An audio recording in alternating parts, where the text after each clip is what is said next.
سلام عليكم. من أين تتصلون؟ من المملكة العربية السعودية. نعم، من أي المدينة؟ من مدينة القطيف. إنك شرفتمونا، ولكن اخفض صوت التلفاز.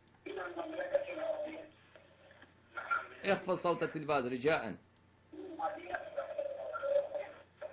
حياك الله يا شيخنا. بارك الله بك، اخفض صوت التلفاز رجاء.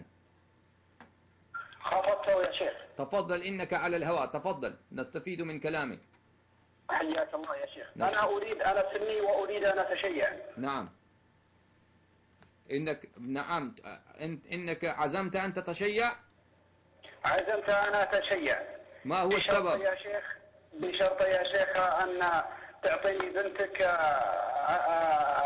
بنتك أفعل فيها اللي هو المتعة. ما رأيك يا شيخ؟ هل تعتقد إنك أتيتني بحجة قاطعة؟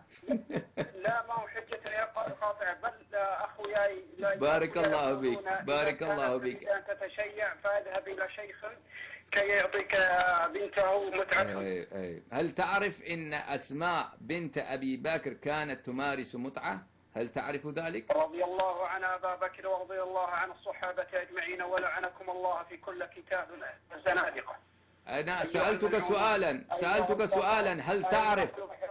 أنا القحطاني والله لو معي سيف لا أجمعكم جميعا وأقص رقابكم. أنا أسألك يا قحطاني، لا تلمس القرآن يا قحطاني، أنا أريك شيئا بما هو إن شاء الله العزيز يحرق قلبك.